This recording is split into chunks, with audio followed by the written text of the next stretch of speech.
Chicken குழம்பு வைக்க போகிறோம். இப்போ எண்ணெய் ஊற்றிக்கலாம். எண்ணெய் ஊற்றியாச்சு. இப்போ சோம்பு போட்டுக்கலாம். வெங்காயத்தை போட்டுக்கலாம். வெங்காயத்தை போட்டு வதக்கிக்கலாம்.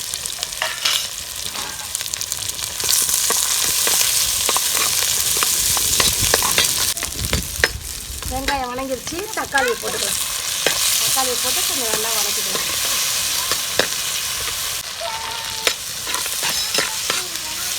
தக்காளி வதங்கிருச்சு. இஞ்சி பூண்டு கொஞ்சம் போட்டுக்கலாம்.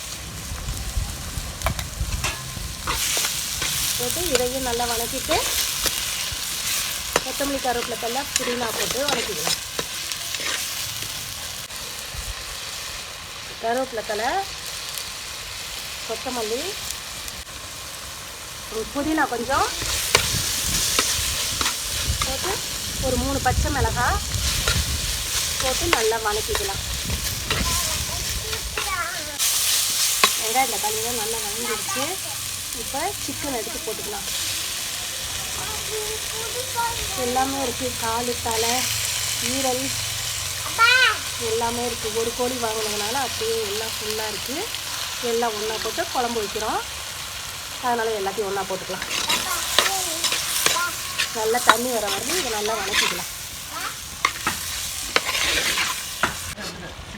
கொஞ்சம் உப்பு போட்டுட்டு நல்லா வதக்கலாம். தண்ணி நல்லா வெளியில் வரட்டும். அந்த வரலையும் வதக்கிடலாம். கொஞ்சம் மஞ்சள் தூளும் போட்டு ஒன்றா வதக்கி விட்டுக்கலாம்.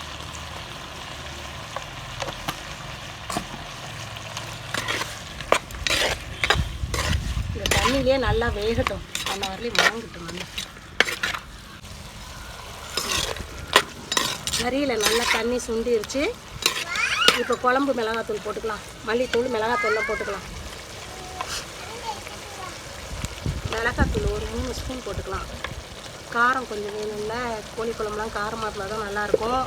அதனால் காரம் கொஞ்சம் வச்சுக்கலாம். மல்லித்தூள் ஒரு 3 ஸ்பூனு, ஒரு 2.5 ஸ்பூன் போட்டுக்கலாம்.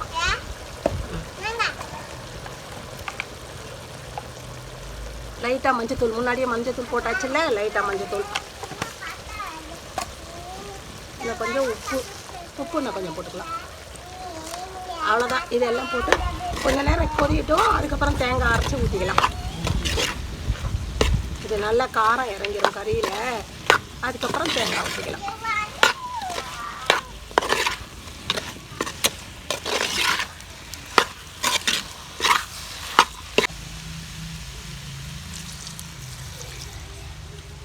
கொஞ்சம் வேகட்டும். நல்லா வேகட்டும்.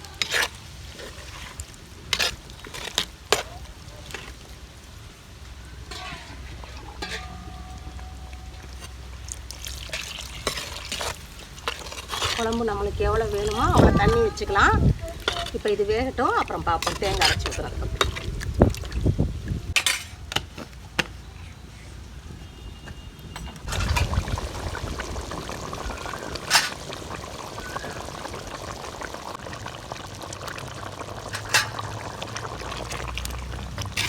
குழம்பு கொதிஞ்சிருச்சு. மிளகாத்தூள், மல்லித்தூள் எல்லாம் போட்டு கொதி வச்சுட்டோம். இப்போ தேங்காய் அரைச்சி ஊற்றுறோம். தேங்காய், சோம்பு, சீரகம், ஒரு 4 முந்திரி, கொஞ்சம் கசகசா போட்டு எல்லாம் அரைச்சி வச்சுருக்கேன். அதை ஊற்றலாம். சும்மா ஒரு 10 நிமிஷம் கொதிஞ்சதுன்னா போதும். இறக்கி வச்சிடலாம். குழம்பு ரெடி ஆகிடும். கொஞ்சம் தண்ணி ஊற்றிக்கிறேன். இந்த தண்ணி ஊற்றிக்கிறேன். தேங்காய் அரைச்ச தண்ணி இருக்குல்ல, அதை கொஞ்சம் ஊற்றிக்கலாம்.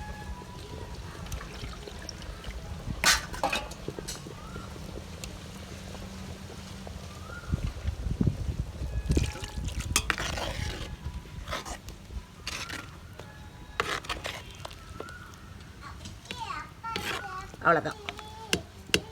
ஒரு 10 நிமிஷம் கொதிட்டோம். அப்புறம் இறக்கி வச்சிடலாம். குழம்ப மூடி வச்சிடலாம். ஒரு 10 நிமிஷம் கழித்து பார்க்கலாம்.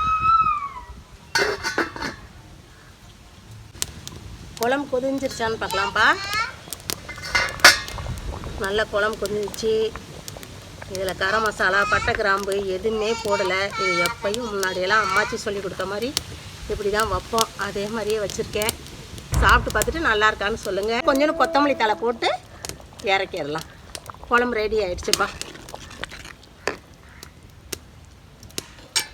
அவ்வளோதான். இறக்கி வச்சிடலாம்.